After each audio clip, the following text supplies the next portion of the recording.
unti-unti nang nangihina yung dating malakas na ako. Alam mo yung isang bagay na nakakatakot sa mundong to? Yun na yung dahan-dahang maglaho. Yung gana mo. Yung ganang maging masaya. Yung gana na maging totoo. Yung gana para magpatuloy ka sa buhay.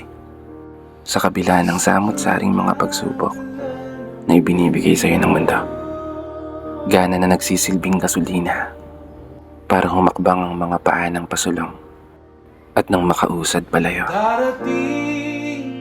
Bitbit ang mga napakaraming tanong na araw-araw paulit-ulit binubulong sa hangin habang mga matay nakatitig sa langit at pasimpleng sinisilip ang mga bituin. Nagbabaka sakaling may isa na tumupad ng hiling nang hindi pinipilit.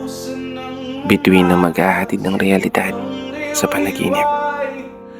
Bituin na tutupad sa mga pangarap na araw-araw pinipihit. Dahil gusto ko po talagang magtagumpay. Gusto ko pong may panalo tong buhay na to. Gusto kong umasenso.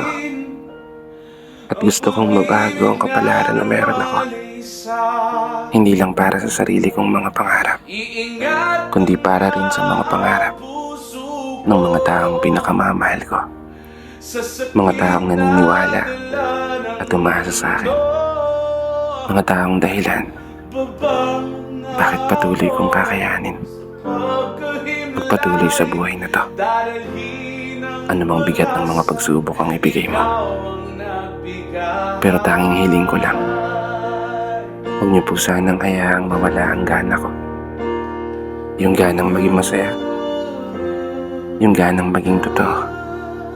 Yung gana na magsisilbing lakas para magawa kong mapagtagumpayan yung buhay na pinagkaloob mo. Pero bago magtapos, gusto ko lang mag-iwan ng mensahe sa sino mang nakikinig nito. Huwag na huwag mo nga hayaang mawala yung gana mo ha. Gaano man kabigat o kahirap yung mga problemang binibigay sa'yo ng mundo, palagi kang magpatuloy at maniwala na kaya mo. Bawal tayong sumuko sa laban na to. Magtatagumpay tayo kahit ano man ang mangyari.